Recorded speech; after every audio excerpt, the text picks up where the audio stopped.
Japan की घटना है। एक प्रसिद्ध बौद्ध गुरु को राजा मिलने आता है।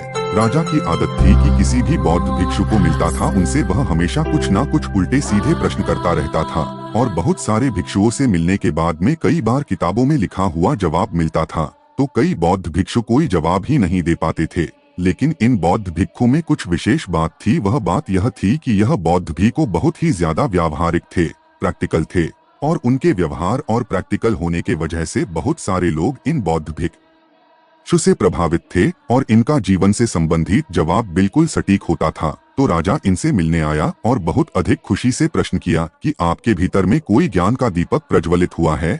उन बौद्ध भिक्षु ने कहा कि महाराज आप सीधा सीधा सवाल कीजिए, घुमा फिराकर सवाल मत कीजिए, सीधा सीधा सवाल कीजिए। तो राजा ने पूछा कि स्वर्ग नरक कहाँ है?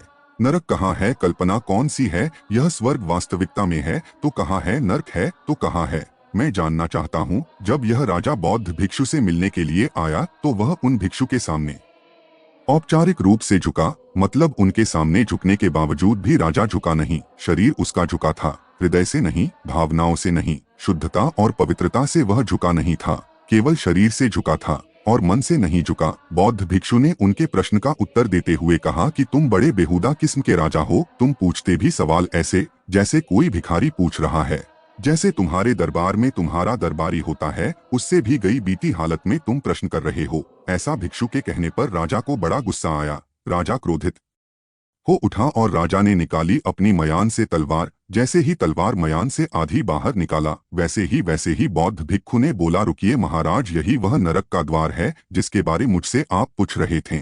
इसे नरक समझिए। राजा बड़ा चौंक गया। इसके पहले ऐसा व्यवहारिक जवाब आज तक मैंने कभी नहीं सुना था। राजा मन ही मन सोचकर राजा चकरा गया। फिर राजा ने मयान में तलवार वापस डाली। तब बौद्ध भिक्षु पुनः बोला और कहा, यह है स्वर्ग महाराज। अपने तलवार बाहर निकाली और वह हो गया नरक और तलवार मयान में वापस रख दिया तो वह स्वर्ग है। यही जीवन की वास्तविकता को समझना है कि हमें हमारे जीवन में हम स्वयं स्वर्ग भी बनाते हैं और जीवन को नरक भी बनाते हैं। दुनिया में यह बात समझने की है। किसी के प्रति घृणा मन में आती है तो समझ लेना नरक, किसी के प्रति द्वेष निर्माण होता है समझ लेना कि आप नरक में जिंदगी जी रहे, और किसी के प्रति प्रेम होता है, मैत्री जागती है, करुणा जागती है, भीतर में दृष्टि जागती है, मिथ्या दृष्टि समाप्त होने लगती है, तो समझ लेना कि स्वर्ग में जीवन निर्माण हो रहा है। यही तो जीवन है। इस प्रकार का प्रवचन भी को पूज्य भदंत धम्मशिखर द्वारा पौष पूर्णिमा के उपलक्ष्य में राजा बिंबिसार के जीवन चरित्र के बारे में बताते हुए मार्गदर्शन किया। जिला स्तरीय त्रिरत्न बुद्ध विहार में प्रत्येक पूर्णिमा को धम्मोत्सव मनाया गया जाता है, जिसमें पूज्य भदंत धम्मशिखर जी नियमित रूप से मार्गदर्शन करते हैं, जिससे बालाघाट जिले एवं जिले के निकटवर्ती इलाकों के लोग बुद्ध विहार में आने से तथा ग्रामीण अंचलों में सधम्म ध्यान साधना शिविरों के माध्यम से लोगों में क्रांतिकारी परिवर्तन बदलाव देखने में आ रहा है।